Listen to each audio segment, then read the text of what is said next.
Assalamualaikum warahmatullahi wabarakatuh. Selamat pagi, siang, ataupun malam para peserta kuliah mesin konversi energi ya. Jadi pada pekan ini kita akan lanjutkan pembahasan kita di chapter yang ke-10. Mungkin ini pembahasan yang terakhir dari chapter 10 terkait dengan siklus uap vapor ya. Jadi siklusnya Rankine ya. Nah, kita sudah membahas bagaimana kemarin Rankine yang ideal, Rankine yang aktual, kemudian beberapa modifikasi, adanya reheat, adanya regenerator atau feed water heater. Maka kita sampai pada pembahasan yang mungkin sudah agak akhir di chapter yang 10 ini, yaitu terkait dengan aplikasi hukum kedua dari analisis ya. Jadi ibaratnya kalau yang sebelum-sebelumnya itu adalah primary analysis, nah ini adalah merupakan secondary analisisnya ya. Jadi kita sebutnya sebagai second law analysis of vapor power cycle. Nah di sini pada pembahasan ini nanti erat kaitannya dengan chapter sebelumnya. Nanti saya persilakan Anda untuk meluangkan waktu secara baik, secara cermat di chapter 8 ya. Di chapter 8 itu pembahasan terkait dengan eksergi, dimana kalau kita merunut bahwasanya siklus Carnot yang ideal itu adalah totally reversible cycle. Kemudian pada ideal Rankine cycle, jadi ini adalah kelanjutan daripada siklus Carnot atau kemudian perkembangan siklusnya ya. Maka di sana itu ada terjadi reversible tetapi secara internally, dimana kemudian proses-proses yang irreversible itu amat sangat terjadi pada eksternal sistemnya. Nah kalau itu kemudian begitu besar jadi largest reversibility itu kemudian terjadi, maka kemudian kita ingin menghitung what their magnitude ya. Berarti berapa besaran irreversible itu yang kemudian bisa kita analisis. Nah ini yang kemudian disebut sebagai second law analysis, yang itu berbasis pada konsep eksergi. Maka silakan untuk eksergi, kemudian eksergi destruction untuk steady flow system itu disampaikan di chapter 8. Anda bisa membuka-buka di sana, dimana secara umum itu rumusnya untuk eksergi destruction itu ada di 10/18 ya, dimana eksergi destruction itu adalah merupakan fungsi dari temperatur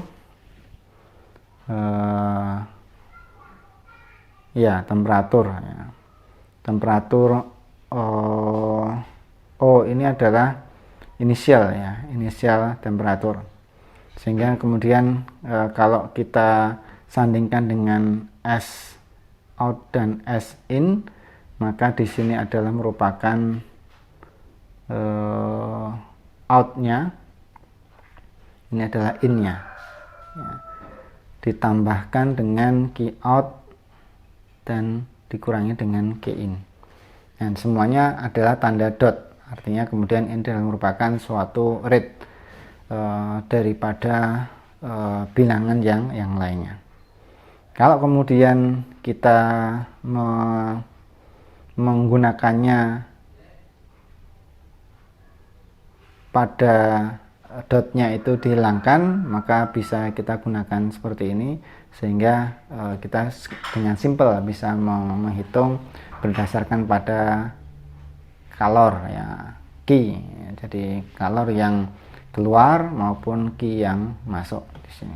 Nah, saya tidak akan membahas banyak, nanti kita pakai langsung saja rumus-rumus yang ada di sini dengan contoh yang kemudian nanti bisa didapatkan pada 10/7 ini ya. Jadi di situ disampaikan bahwasanya pada sebuah steam power plant yang beroperasi pada kondisi siklus Rankine yang ideal, ya, maka steam atau uap itu masuk ke turbin pada kondisi 3 megapascal pressurnya, kemudian temperaturnya adalah 350 derajat Celcius. Yang kemudian setelah keluar dari turbin maka dikondensasikan pada sebuah kondenser pada pressure, karena sudah diekspansi maka tentu saja pressurnya turun menjadi 75 kilopascal, ya. Dan kemudian heatnya itu disuplai to the steam pada sebuah furnace yang di-maintain temperaturnya pada 800 Kelvin, ya. Jadi mohon bisa diingat ini satuannya bermacam-macam. Ada yang pakai Celsius, ada yang pakai Kelvin, ya. Nanti kemudian perlu disamakan, ya. Kemudian energi yang di reject, ya, ke sistem keluar sistem. Ini tadi kalau ini di boiler itu adalah dimasukkan. Kemudian kalau yang keluar dari kondenser itu kepada sistem itu adalah temperaturnya 300 Kelvin. Ya. Maka dari data-data tadi kita diminta untuk mencari atau menentukan the exergy distraction yang berkaitan dengan 4 proses ini, ya. Dan juga nanti setelah dapat 4-4-nya maka kita menghitung secara keseluruhan whole cycle. Kemudian yang kedua adalah second law efficiency of the cycle yang bisa kita hitung dari 10-21 ini. Oke. Kita bisa melihat nanti ada asumsi, ada analisis, yang kemudian kita menggunakan beberapa tabel yang dipakai di example 10-1 di sini, sehingga kita akan mendapatkan efisiensi daripada sistem tadi itu menjadi 41,7%. Ya, baik. Berikutnya adalah ada istilah cogeneration, ya. Jadi pada beberapa siklus yang kita diskusikan di sejauh ini, maka kita banyak bersinggungan dengan proses heat transfer, ya, yang kemudian heat transfer itu bisa dimasukkan ke dalam working fluid ataupun bisa di reject dari working fluid sesuai dengan keadaan yang ada. Nah, kemudian heat itu pada akhirnya itu akan kemudian energi itu kemudian tidak bisa musnah, tapi dia bisa mentransfer dan berubah bentuk. Maka kemudian pada akhir in the end, maka heat itu akan kemudian di reject akhirnya ke mana? Ke river, itu ke sungai atau ke danau atau kemudian ke laut, ya, atau bahkan ke udara bebas, ya. Nah, karena heat itu ketika dibuang ke sistem-sistem tadi itu dipikirkan ternyata masih bisa dimanfaatkan, ya. Jadi daripada dibuang ke alam semesta lagi, maka kemudian sebelum dibuang itu, ya, heat yang tadinya hendak dibuang itu dicoba dimanfaatkan kembali. Nah, itu adalah basic idenya. Nah, alat untuk kemudian memanfaatkan kembali energi-energi atau dalam hal ini adalah heat, ya, sebelum dibuang ke alam semesta di sungai, danau ataupun di atmosfer, itu kemudian disebut sebagai cogeneration, ya. Ini yang kemudian nanti proses itu dipakai karena panas-panas tadi akan kemudian dikogenerasikan untuk kemudian dipakai lagi pada beberapa peralatan yang itu sifatnya adalah pendukung ya. Adalah sifatnya pendukung ya. Misalnya untuk memanaskan air yang dipakai untuk mandi ya. Kemudian beberapa proses industri lainnya seperti chemical, pulp and paper, oil production, steel making, food production dan lain sebagainya juga memerlukan panas yang tidak terlalu panas, biasanya antara 150 sampai 200 derajat Celcius ya. Dengan tekanannya juga tidak terlalu tinggi, antara 5 sampai dengan 7.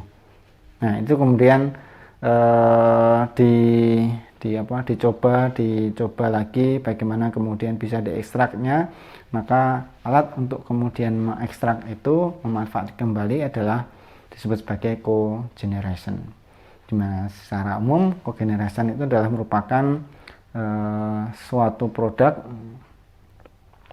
the production ya. Jadi cogeneration in general itu adalah merupakan the production of more than one useful form of energy ya. Jadi produksi dari lebih dari satu bentuk energi, misalkan di sini adalah heat ataupun electric power. Nah, kita fokusnya pada heat di sini, from the same energy resources ya. Jadi sama-sama dari satu sumber yang sama, tapi kita mencoba untuk memproduce useful form energy. Nah, ini kemudian, atau kita kadang untuk mengkuantitaskan itu kemudian disebut sebagai utilization factor. Ini kemudian muncul di rumus 10-2-3 ini ya. Oke. Nah, ini penjelasannya daripada cogeneration ini. Ada banyak sekali modelnya. Misalkan yang paling simple adalah ini 10-2-2. Jadi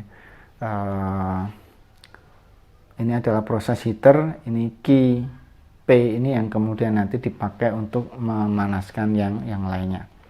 Atau kalau di power plant, maka siklusnya ada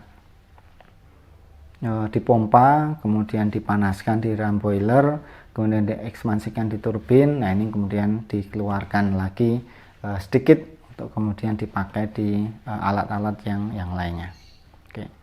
Atau kalau lebih modern lagi dengan adjustable load ya. Jadi bisa form energinya itu, bentuk energinya itu ekstrak itu sesuai dengan kebutuhan. Ada yang kecil, ada yang besar. Nah, itu dengan sebuah valve ekspansi di situ.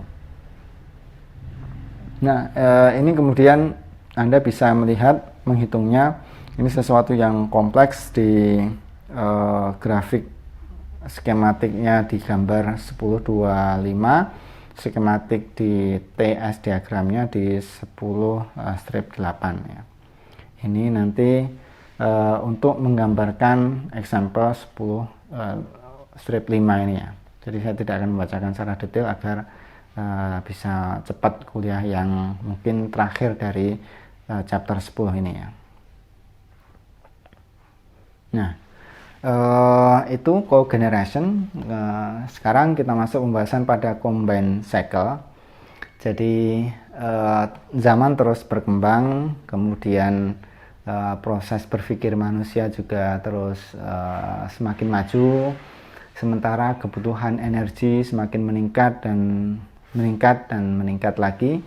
Maka kemudian diperlukan suatu langkah inisiatif yang kreatif tapi bisa terukur sesuai dengan basic pengetahuan yang sudah didevelop oleh umat manusia. Maka akhirnya sampailah kita pada ide sebuah combined cycle ya. Jadi kita mengcombine antara gas cycle dengan vapor cycle ya. Jadi idenya seperti itu. Jadi harapannya kita bisa mengekstrak kebaikan-kebaikan dari gas power cycle dan mengekstrak kebaikan-kebaikan dari vapor power cycle. Singkatnya adalah pada seperti ini ya. Jadi kombinasinya itu untuk yang bawah, atau kalau di gambar ini karena letaknya di bawah, gambar TS ini adalah letaknya di bawah, jadi pada temperatur yang bawah, tentu saja ini nanti ya, yang bawah adalah yang steam, adapun yang atas nanti adalah yang gas ya. Jadi yang steam adalah di sini, kemudian yang gas ada di atasnya. Alatnya adalah ya sama-sama ideal tadi, hanya saja nanti disambungkan pada sebuah heat exchanger di sini ya, sehingga ini biasa dari satu dipompa menuju ke boiler, yang intinya kalau di boiler itu ada proses penambahan panas. Nah, panas itu didapatkan dari siklus yang ada di atasnya, gas siklusnya itu, kemudian diekspansikan di turbin, kemudian nanti dikondensasikan kembali, dikembalikan ke kondisi 1.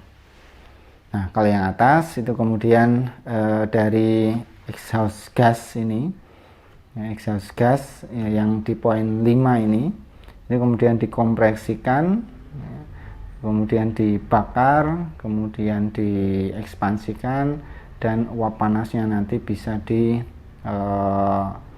buang kembali ya exhaust gasnya, tetapi diekstrak panasnya untuk dipakai di steam cycle. Nah, ini idenya basicnya seperti itu ya, sehingga secara nyata itu dimulai dari pembangkit listrik di Tohoku di Jepang ya, dan kemudian di Niigata tahun 1985 dengan efisiensi thermal yang dilaporkan adalah 44%. Ya. Jadi power plant itu ada yang 100 megawatt lebih. Saya kira demikian yang bisa saya sampaikan pada kesempatan kali ini. Anda bisa mempelajarinya di example 10.9. Demikian dari saya. Cukup singkat. Wassalamualaikum warahmatullahi wabarakatuh.